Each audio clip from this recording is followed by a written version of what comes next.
melakukan satu upayanya. Alhamdulillah meskipun hari ini Pure Fresh yang saya kelola hari ini meureun acan ari nepi ka sukses mah, tapi minimal kita ingin membuktikan kepada kawan-kawan yang lain yang berada di desa bahwa kita bisa hidup di desa dan kita bisa hidup layak dan kita bisa menjadikan profesi di desa apapun itu, jadi peternak, jadi petani itu jadi profesi anu membanggakan, anu kemudian bisa jadi naon keur urang teh kahiji pilihan sadar, kedua oge urang bisa layak hidup dari apa yang kita usahakan dan orang lain tidak memandang lagi itu sebelah mata kan itu. Makanya bagaimana kemudian kita membuat pilihan-pilihan profesi itu menjadi profesi yang bagus gitu kan. Jadi ulahnya nepi ka jadi petani tinggal daki gitu kan. Jadi istilahna teh lamun geus jadi petani mah geus ujung pilihan anu geus eueuh deui pilihan deui kan gitu. Rata-rata kan gitu. Nya jeung deui hari ini hampir semua teriak bahwa regenerasi petani itu tidak berjalan. Jadi lamun ayeuna ngobrol petani teh pasti usiana geus di atas 50, geus di atas 60 sabab eueuh pilihan jeung eueuh kebanggaan lamun urang milih profesi jadi tani gitu. Ya makanya saya geus mendeklar di awal bahwa saya petani. Dan semua atribut saya terkait jeung publik address di KTP tina naon dirobah jadi petani weh. Jadi ketika ditanya saya profesi naon petani. Naon sabab eta penting naon sabab supaya urang teh henteu wae serap ningali jalma nu berseragam gitu nya datang teh imah profesi naon? Petani. Aduh mun asa ngesong ngomong oge era gitu nya. Kudu gagah petani we urang mah gitu. Naon sababna? Sabab peluangna besar. Hari ini ketika semua orang lari ke kota, semua orang meninggalkan lahan, komoditas pertanian naon anu ayeuna nilaina henteu mahal. Kan gitu. Hatta nepi ka hal-hal anu ku urang dianggap sepele, misalnya urusan naon anu di urang mah pabalatak, misalnya aya kembang telang, aya naon kan gitu. Tapi kenapa kemudian di kampung itu pepelakan aya teh terjadi nilai? Karena kita tidak merawat dan tidak membuat nilai pada produk itu.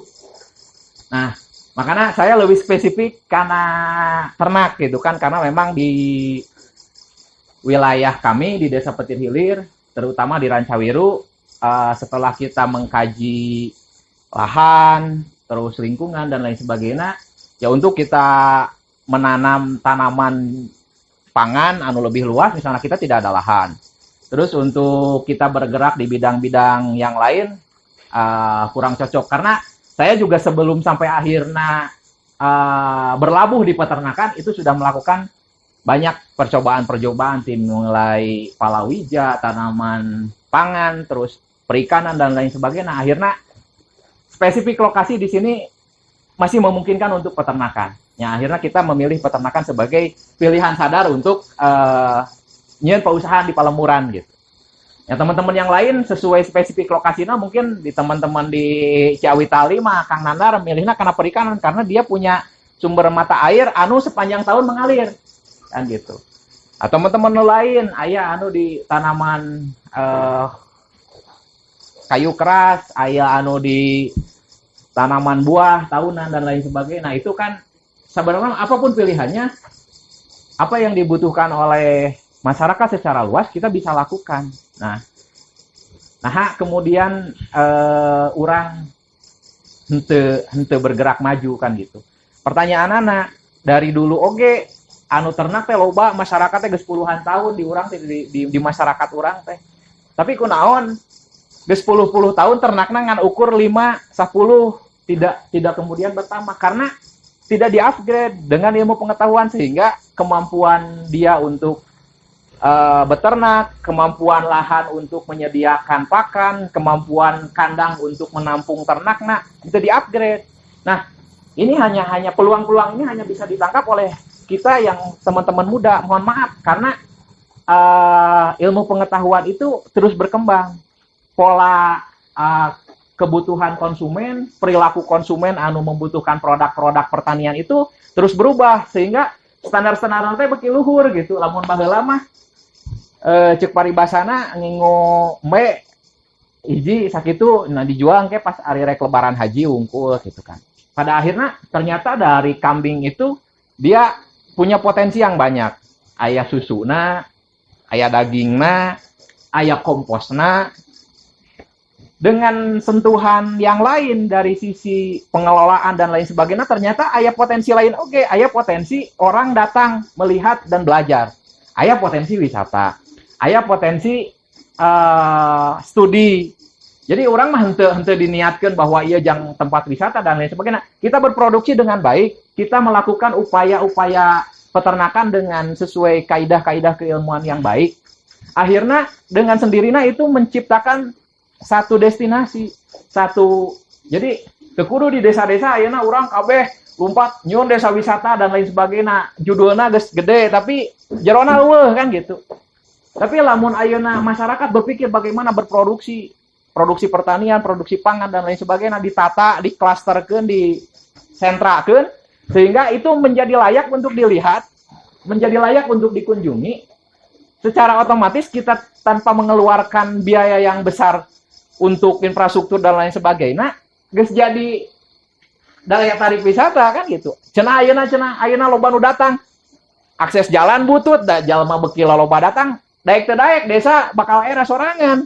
Loba tamu datang ka dieu nah aing nu boga wilayah henteu beberes eta kan beungeutna sorangan nu bakal di ieu nya artina kita mendorong bagaimana kawan-kawan muda terus bekerja, terus berkarya, terus berproses. Ulah da aing desana teu ngadukung. Hajar weh, boga karya mah da meungpeungkeun ngora gitu nya tong ngadagoan naon nya. Da moal lamun urang ngadagoan batur peduli mah, urang nu kudu peduli, urang nu kudu turun. Daek teh daek, suka atau tidak suka, dengan sukarela atau terpaksa mereka akan turun. Gitu. Jadi saya termasuk orang anu teu bisa berhubungan jeung birokrasi, teu bisa kumaha cara ngakses program, saya teu paham, teu bisa gitunya.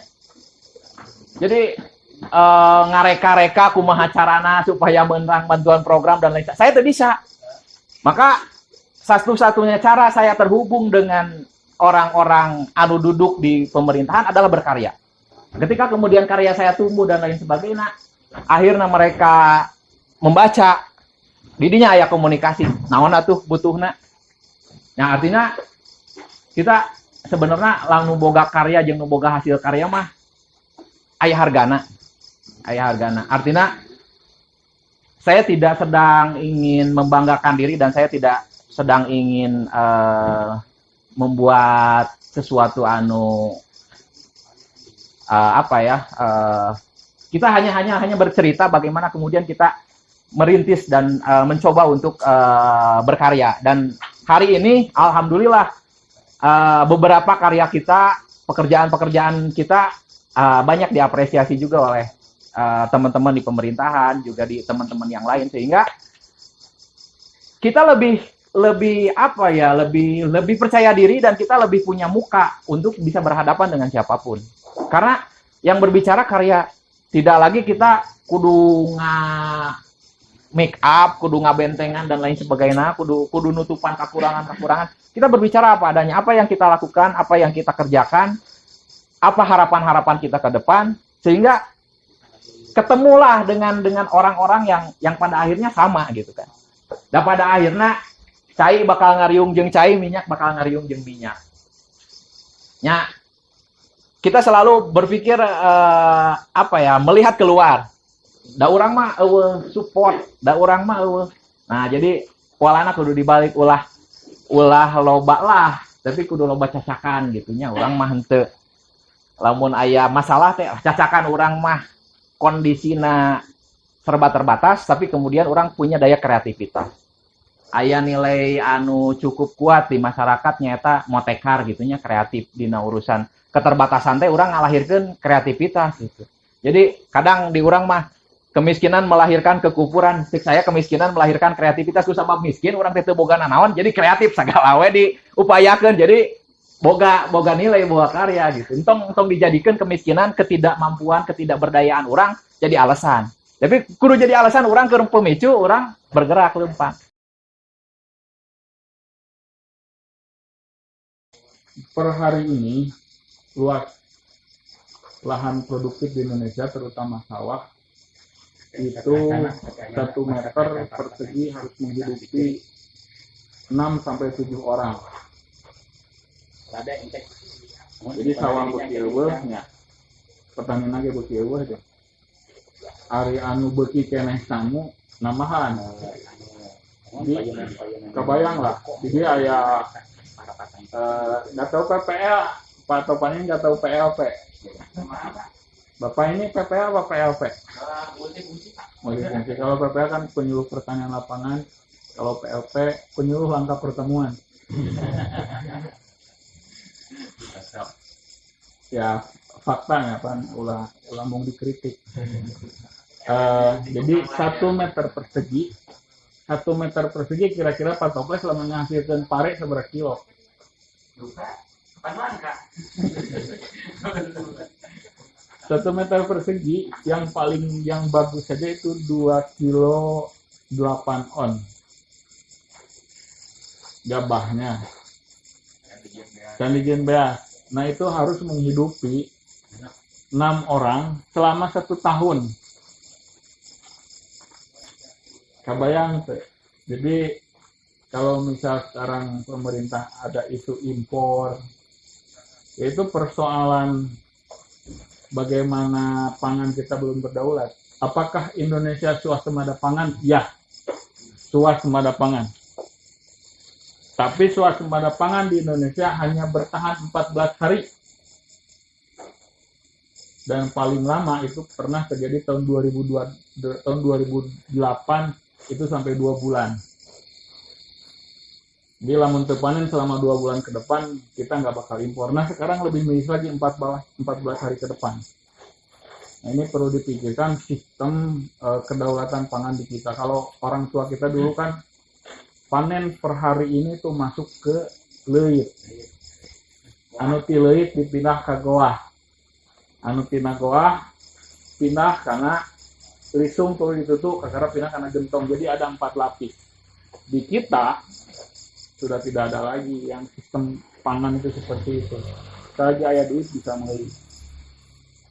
Sementara pangan itu bukan persoalan biologis tapi persoalan pertahanan. Jadi ketika orang Indonesia sudah pangannya sudah impor, berarti perang itu sudah kalah. Jadi untuk kalau orang bangsa lain ingin menjajah negeri ini, sudah tidak perlu lagi teknologi nuklir, peluru atau apa itu perlu Indonesia tinggal eureunang we. Tong dikirim beas pae sorangan asli nama. Israel pernah kehilangan wilayahnya di Front Sinai-nya. Ya, 6 hari. Selama perang 6 hari dan direbut oleh Israel. Yang direbut itu gurun. Gurun sangat tandus.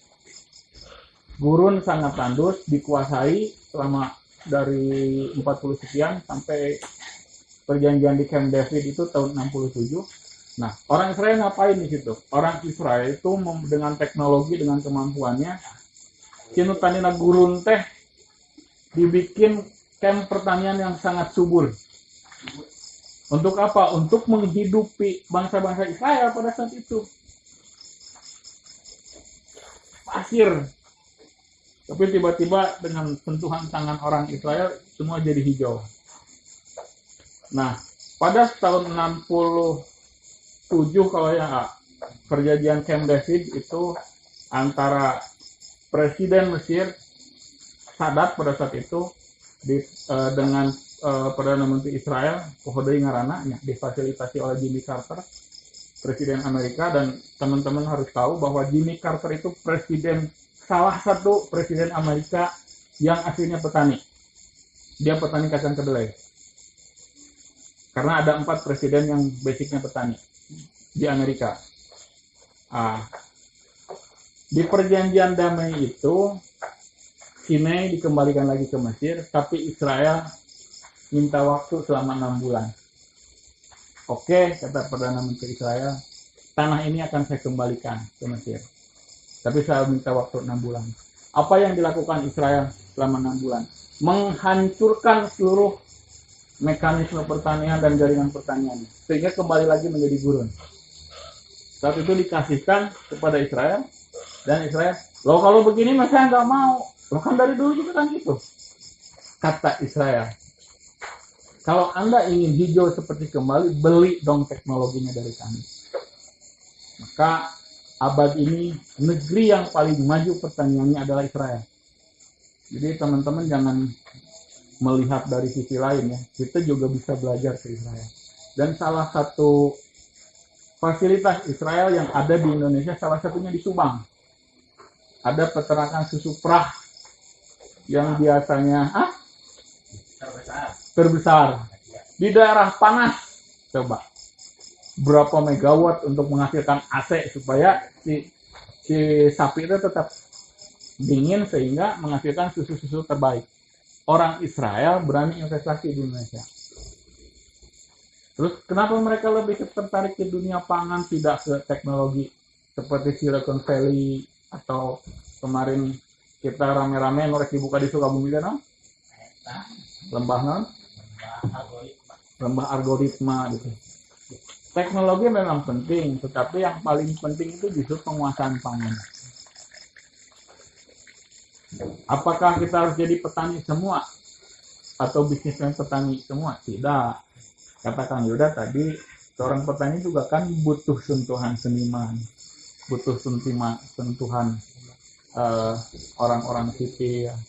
Tapi tujuannya tetap ujung-ujungnya setiap pembangunan itu persoalan kesejahteraan, dan kesejahteraan itu akan didapat manakala perut ini kenyang. Jadi teman-teman kalau masih skala kecil, ya jangan dulu berpikir bisnis. Supaya dahareun sorangan ya, subsisten saja dulu. Seperti orang Israel. Orang Israel juga nanam pisang, nggak berpikir bisnis pada saat itu. Yang mereka jual hari ini adalah kelebihan produksinya. Kesempatan bagi saya untuk menimba ilmu terkait pertanian modern di Jepang seperti apa, dan pada akhirnya memang saya takjub dengan pola pertanian yang dilakukan oleh pemerintah Jepang, kemudian bagaimana mereka bisa maju di sektor pertanian.